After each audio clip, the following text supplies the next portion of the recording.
G'day folks, it's Rob Timmings here from ECT for Health. We're back with another episode of ECTopics, our podcast for nurses. So it's time to put down the stethoscope, grab yourself a Tim Tam and sit back and relax as we tackle yet another hopefully informative episode of ECTopics.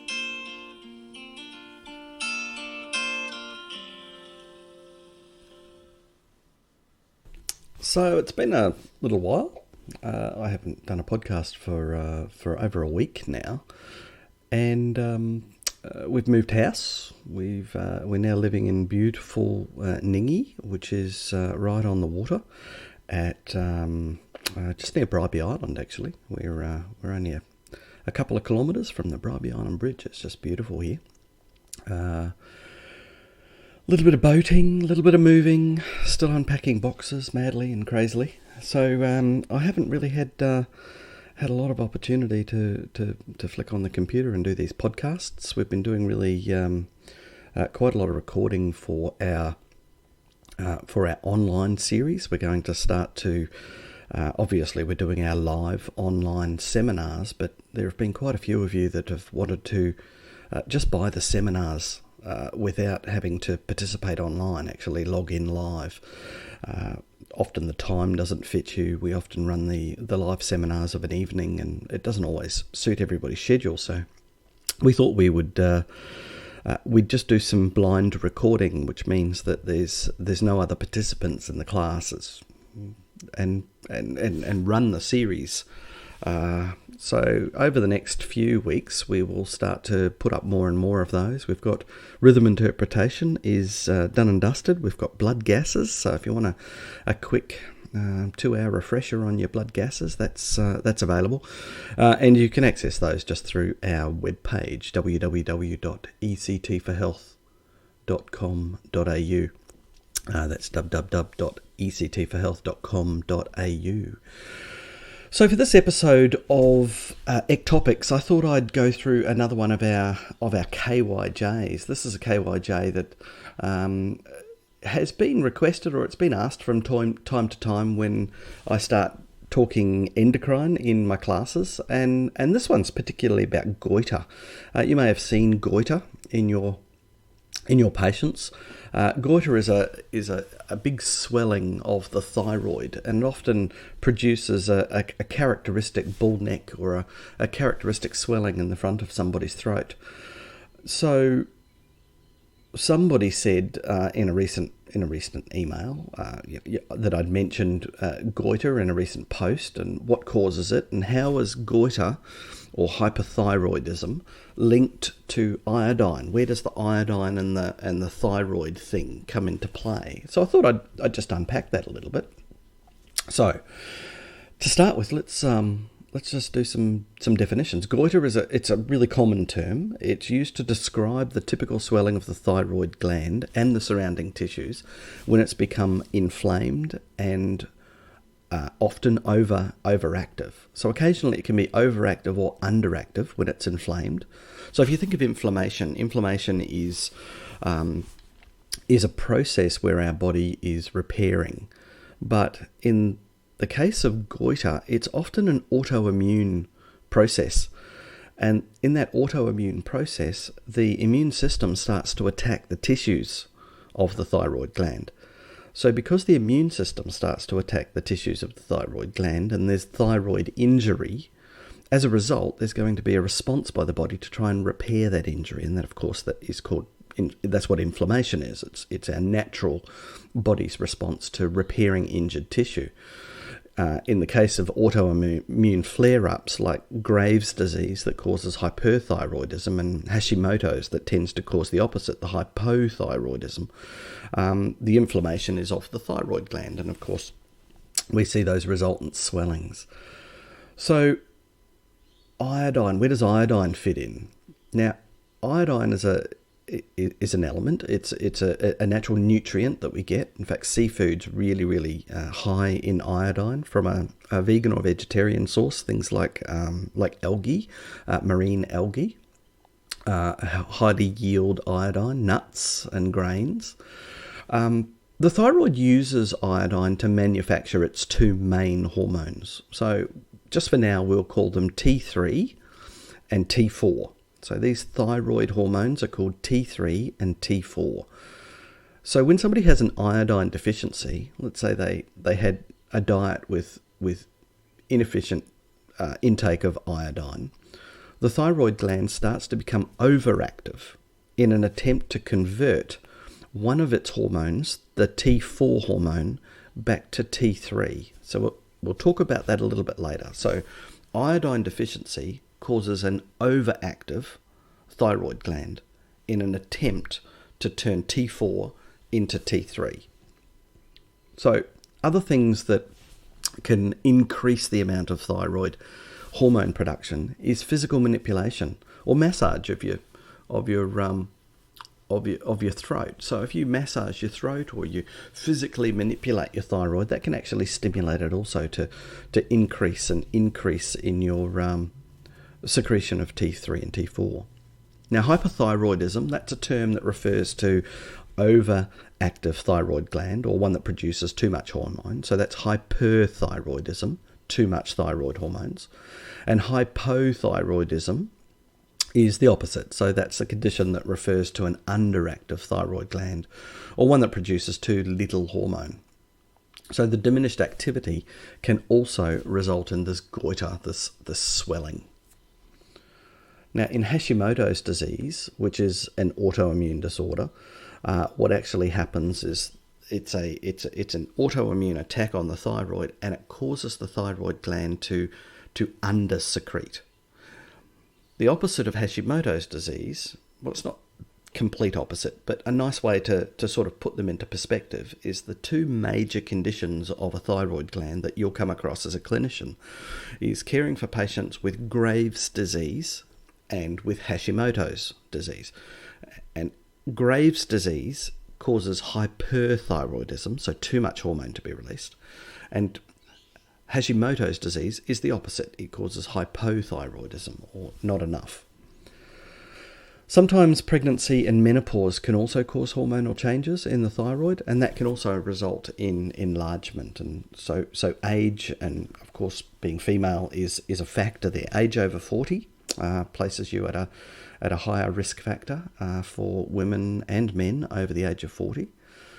Now, where does iodine come in? So the iodine, the thyroid gland uses iodine to make two hormones in response to a chemical from the pituitary gland. So the signal to make T3 and T4 comes from, or is regulated by, your pituitary gland just in your brain. It regulates most of our organ functions, and it secretes stimulating or inhibiting hormones to regulate your metabolism, and that's really what your thyroid's all about.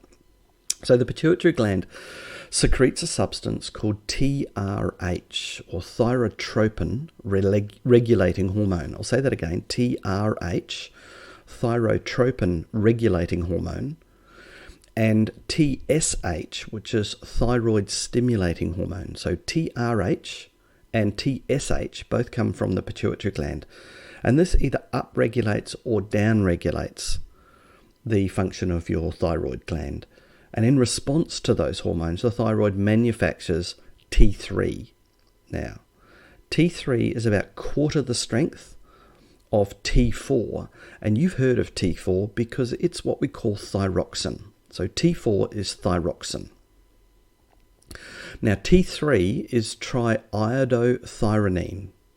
Triiodothyronine. This is an amino acid, or it's based on an amino acid, and it's easy to remember. Tri is T3, isn't it? Tri means three. So T3, triiodothyronine. And its quarter strength cousin is, of course, thyroxine. And it's thyroxine that we often give to our patients who have Hashimoto's or who have hypothyroidism through other mechanisms. Maybe somebody's had a thyroid nodule and they've had to have a portion or their thyroid completely removed, and now they're reliant on taking T4 or taking thyroxine every morning. So the low-potency T4 thyroxine is released into the circulation, and it's the precursor. It's actually not the substance that your body uses. So when a patient takes the thyroxine, it doesn't have a direct effect in the body. It's a precursor that your thyroid gland converts into the T3 hormone, the triiodothyronine T3. So it attaches to receptors. T3 attaches to receptors on most tissues, and what it does is it upregulates or stimulates their function. So what you'll notice when somebody is hyperthyroid, or they've got too much T3 in full circulating, then they get a real increase in their metabolism. They tend to strip fat very, very quickly. They have an increase in heart rate and blood pressure. Their body temperature tends to run a lot higher. So if you could think of maybe too much T4 as putting that super unleaded in your car, it sort of makes the car just work a little bit quicker or a little bit faster. Whereas a suppression of your thyroid hormones, hypothyroidism, does the opposite. It tends to make you feel dopey and sleepy and slows your heart rate down. It slows down your metabolism. People tend to gain weight very, very readily when they have hypothyroidism. So often this is the sort of the trigger or the spark that makes people go to the doctor and say, I just haven't been feeling great lately. I'm tired all the time and I'm sleepy and I just don't want to get out of bed. And I know that sounds like most of us, doesn't it? And it doesn't seem to matter what I eat. I put on weight. There's something wrong with my metabolism. I just don't have the energy to get up and go like I used to. Then one of the tests that your GP will probably do in amongst a barrage of other tests is to have a look at your thyroid function, just to see whether you're running a bit low in your thyroid. So if you have a condition where you're deficient in your thyroid, or a condition where you're deficient in that TSH, the thyroid stimulating hormone that comes from the pituitary gland, then it's reasonable that you would expect those sorts of symptoms. For people that have zero thyroid function still intact, then there is available a synthetic or a medication that is a synthetic version of T3. Remember, people who take thyroxine still have a thyroid. They still have to convert the thyroxine in the tablets that they're taking into T3. It's the T3 that does the work of upregulating your metabolism. But if somebody's had to have their thyroid gland completely removed, then of course a synthetic T3 needs to be replaced. So that certainly is done. So remember, T3 needs some functioning thyroid to convert that thyroxine into T3. Now, there is some conversion of T3 to T4 that occurs within the liver. So occasionally if somebody's got down-regulated thyroid function, but they haven't had their thyroid completely removed, maybe they've had a portion of their thyroid, like a partial thyroidectomy done, then the liver actually acts as a backup or a surrogate converter to convert that thyroxine to T3. So that kind of works a little bit in your favour if you've got a little bit of thyroid left. But for those that have had a radical thyroidectomy, then they have to have that T3 supplement. So the last thing I really wanted to touch on, and that is the medication thyroxine that you give to your patient. Look, there's a few preparations available in Australia, and when you go to the authorities like the Australian Thyroid Foundation, they maintain that when giving thyroxine to a patient, it should really be taken first thing in the morning, immediately after waking. It should be taken on an empty stomach with a glass of water only. So completely nil by mouth on an empty stomach with a glass of water, never with tea or grapefruit juice. And then you've got to wait at least 30 to 60 minutes after you've had that dose before you have any breakfast. So it's not to be taken with food. Now, there's a few different preparations. Not all, as I said, not all thyroid brands are the same. Thyroxine brands are the same, and many have to be stored differently. So, the drug L-Troxin is not the same as Oroxine and Utrosig.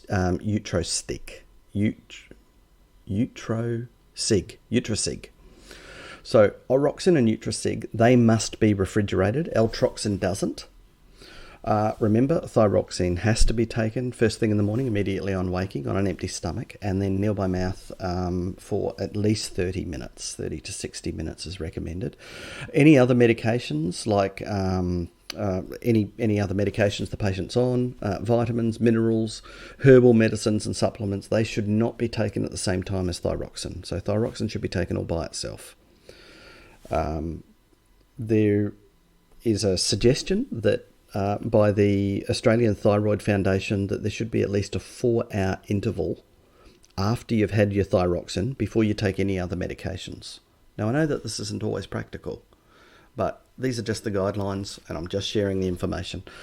Storing Thyroxine and Eutroxig, I'm sorry I can't pronounce that well, Eutroxig, the brand. It's essential to put these blister strips that haven't yet been sort of opened and used in the fridge. They've got to be stored like milk, between 2 and 8 degrees Celsius. So think of them as a vaccine. They're not a vaccine. They're not in any way, shape or form related to vaccines or insulin, but they do need to be refrigerated. It's recommended to keep all of the whole prescription in the fridge and just retrieve your dose daily.